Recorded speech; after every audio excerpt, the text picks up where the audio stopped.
Hello! Before this video starts, I have something to talk with Teacher Aaron. Thank you, Teacher Aaron. Thank you for your hard work to us over the past 2 months. You have been training and teaching us with love and patience. You are our first teacher in the course of mass communication. You led us on the road of communication studying. Let us know what an interesting course it is. With your company, we are really happy.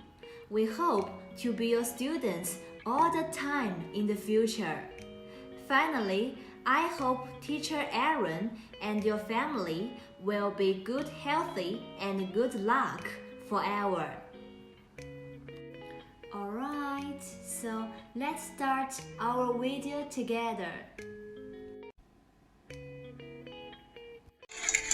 The Myanmar military shut down the internet in the country on Saturday. 오염수 방류 결정으로 비난이 쇄도하자 일본 정부가 오염수가 위험하지 않다는 이미지를 심는 데 주력하고 있습니다. 방사성 물질 3중 수소를 귀여운 캐릭터로 만들어 홍보하고 아소 부총리는 마셔도 문제 없다는 말까지 해 논란을 키우고 있습니다. North Korea is turning to social media as a new channel for the regime's propaganda by introducing the daily lives of its people on YouTube.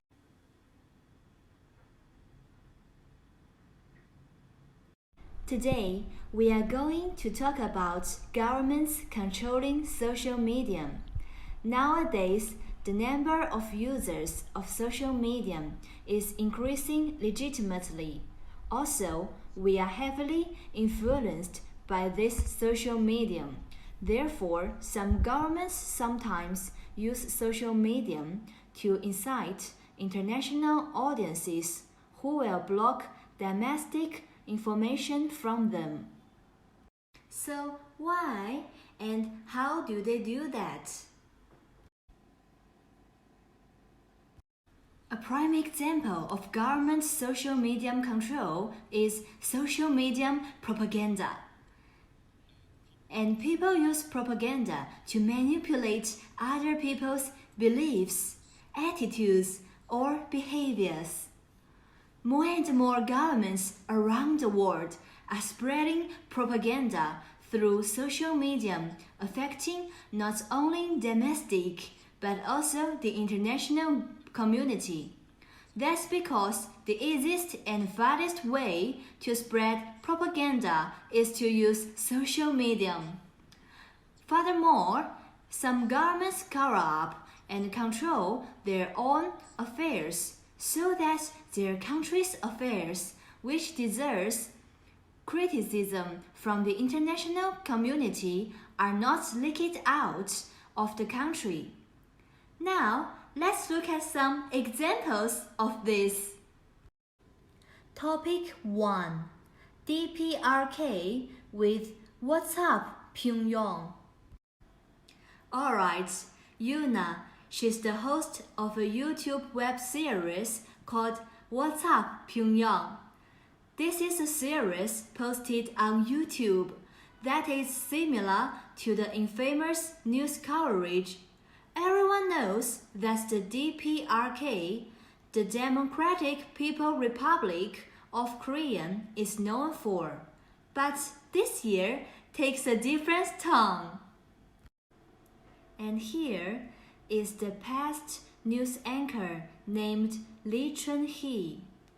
중앙위원회 정치국 회의에서 결정서 조선민주주의인민공화국 창건 65달과 조국 해방 전쟁 승리 60살 성리자의 대축전으로 맞이할 때. And now is the host of YouTube named Yuna. In countries worldwide, people here start to live active life with more confidence and more vitality. So what's happening here in the PRK this spring and how people are doing, one might wonder from outside. Previously, most people were very familiar with this lady called Lee Chun-hee. She was a news anchor for Korean, the Central Television, the KCT, and is widely known to be the best and the only newscaster in North Korea. The KCT was very straightforward, discussing military and politics. We made it very clear to all the viewers that was clearly propaganda. In this web series, What's Up Pyongyang takes a much more conversationalist approach and seems to be much like any other vlog they can find on YouTube. She brings us from the farms in DPRK to the supermarkets to show us that life in DPRK is much like anywhere else. But with this being North Korean, of course, that's clearly not the intended. There's always an ulterior motive. So many people believe the reason for the series is to improve the image of North Korean. But of course, in the past, North Korean hasn't been too concerned about that image being a friendly one. Instead, they always boast their nuclear power to other countries. So, because of this, the nation is actually suffering a lot of sanctions due to the military, due to the dictatorship. So, perhaps these theories started in order to gain sympathy for the country to sort of lessen sanctions. So, all these digits actually filmed in English with subtitles. So, this suggests that the target audience will be any English-speaking population, and the most obvious one that comes to mind is the United States, because thus is probably the influential country that has any effect in North Korea, because the sanctions on them are, I guess, very impactful. So the North Koreans would try to do what they can be soften the blood of these sanctions, or perhaps reduce them. So these videos made their way to YouTube, but they are not very big.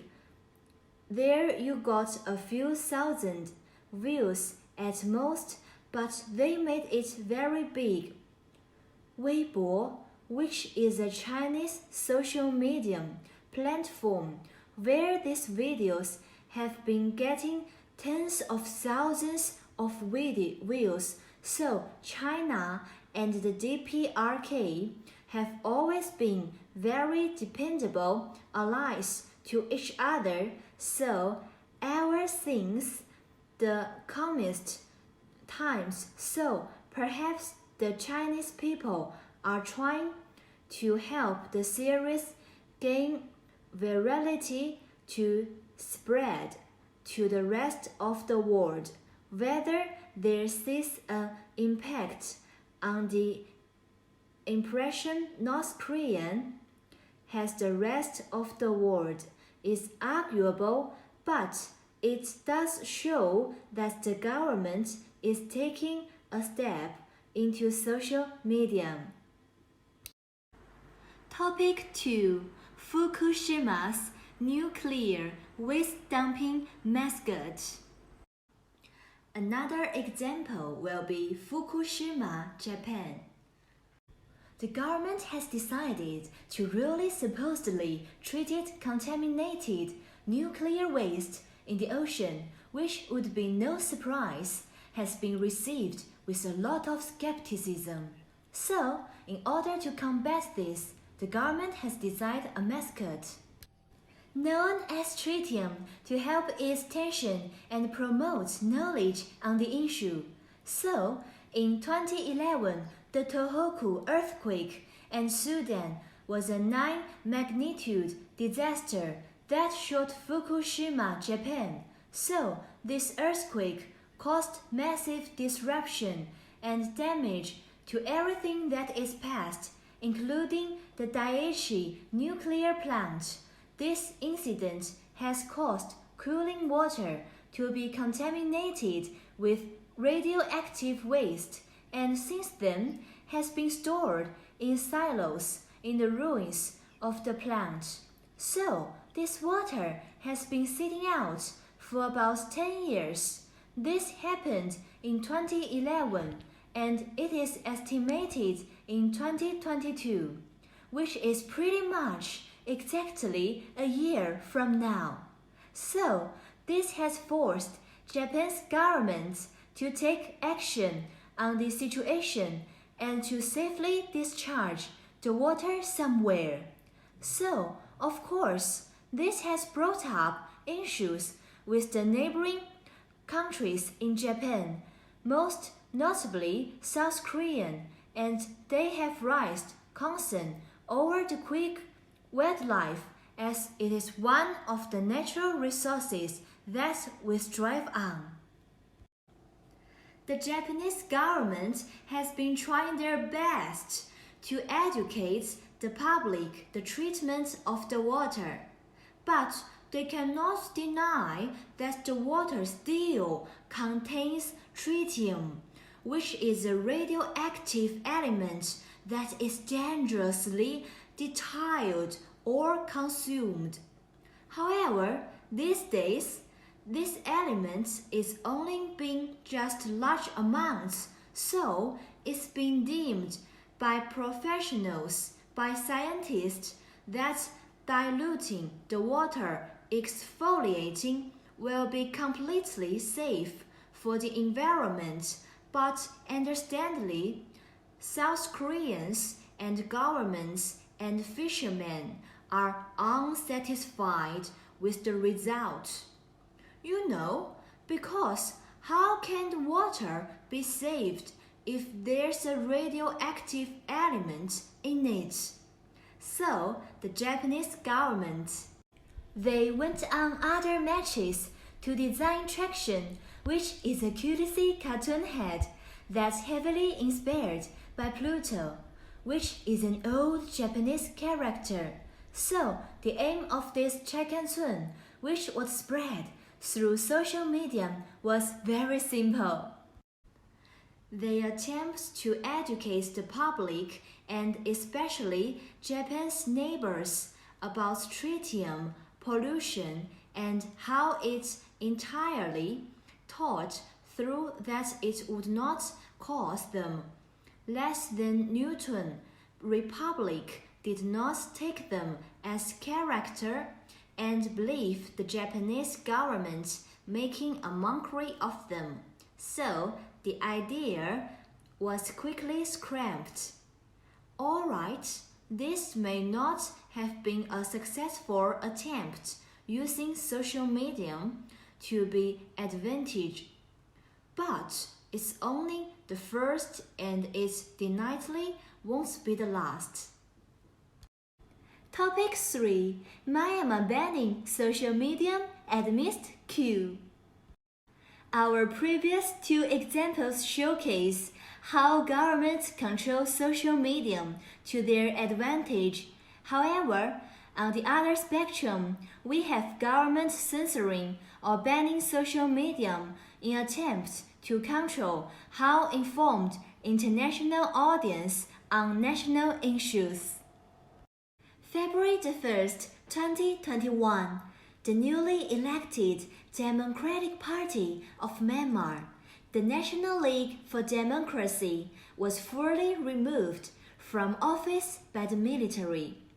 This was the beginning of a coup d'etat that has taken over the country by storm, resulting in Mina Halim, an army general, being the de facto leader of the country. There has been bloodshed and violence all the through out of the country, and the following day, all social media platforms were banned. Soon after, the internet in Myanmar was completely shut down every day from 1 a.m. to 9 a.m. This has been speculated to be a measure to prevent gathering against the military government, but also a way to keep information within country. In 2010, a mobile SIM card was bought in Yangon for $3,000. This was the period where Myanmar had just started to globalize and just gained access to the internet. When Facebook launched in 2010, it was a major hit in the country, as you didn't need a SIM card to access it. Facebook dominated Myanmar because of its availability to everyone, and it quickly became the primary source of news and socializing to the Burmese people with the ban on social media. The commoners are being censored and unable to share their experiences with the rest of the world.